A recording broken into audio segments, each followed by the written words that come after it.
आपण सध्या अंबड तालुक्यातील शिरनेर या शेतामध्ये प्राध्यापक सेवानिवृत्त आसाराम घुगरे यांच्या शेतामध्ये आहे. या शेतामध्ये आपण सध्या शाळू ज्वारीचं आपण उत्पन्न घेतलेलं आहे. ह्या ज्वारीला आपण ही 1.5 महिन्याची सध्या ज्वारी आहे.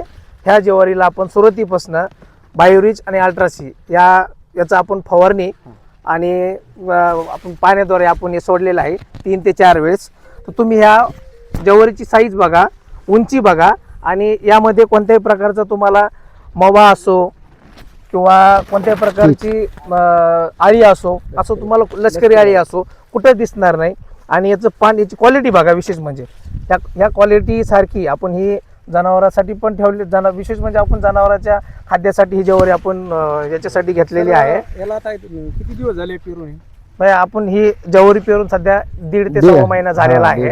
आणि आपण शेतामध्ये कशा पद्धतीने फवारी मारली त्याबद्दल वापरला आणि भैया आमच्या शेतातले जे गडी आहे ते तुम्हाला सांगतील. भैया इसमें आपण फवारी कितनी बार मारी वाली? इसमें 3 बार फवारी. कौन सी मारी वाली?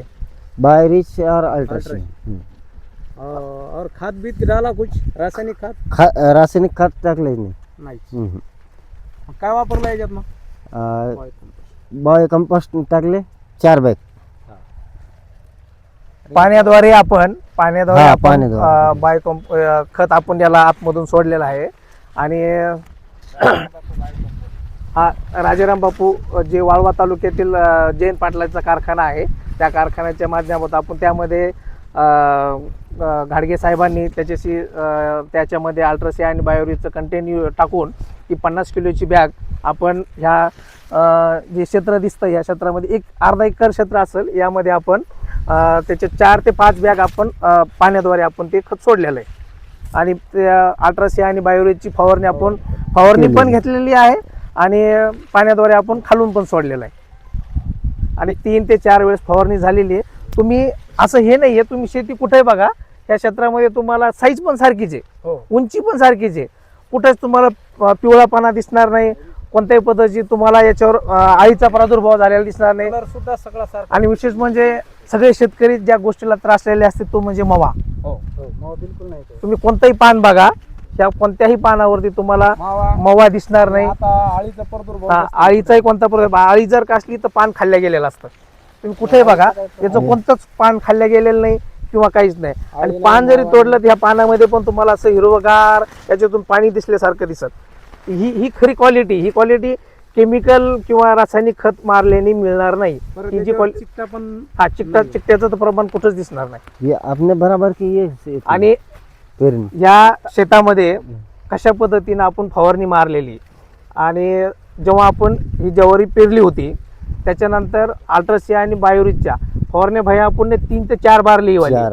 आणि जास्त काही अवघड नाहीये. पेट्रोल पंपच्या फवारणीने आपण तो फवारा मारलेला आहे. आणि नंतर आपण पाण्याद्वारे आपण जे खत आहे ते पाण्याद्वारे आपण सोडलेलं आहे. 4 वेळेस फवारणी झाल्या का? नाही चांगलं नाही वाटत ते. नको ते दुसऱ्याचं आणि अल्ट्रासीची नको ते कंपनी. अनमोल अशी माहिती दिली सरांनी आणि यांचा वापर करा. थांबा त्यांनी बंद केलेलं आहे.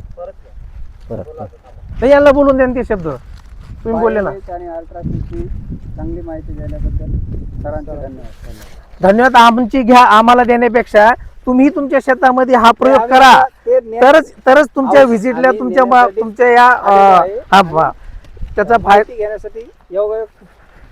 धन्यवाद. तुम्ही ज्या पद्धतीनं तुमच्या तालुक्यामध्ये मंठा तालुक्यामध्ये जर का अशा पद्धतीने जर का तुमचं उत्पन्न तुम्हाला तुमच्या परिसरामध्ये घ्यायचं असेल तर माझी तुम्हाला दोघांनाही विनंती आहे की आपण अल्ट्रासी आणि बायोरिचचा उपयोग करून एक आधुनिक पद्धतीची शेती आणि प्रगतशील शेतकरी होण्यासाठी आपण ऑर्गॅनिक पद्धतीचा उपयोग करून शेतीचा आणि आपल्या जमिनीचा पोत वाढवावा. धन्यवाद आपण भेट दिल्याबद्दल.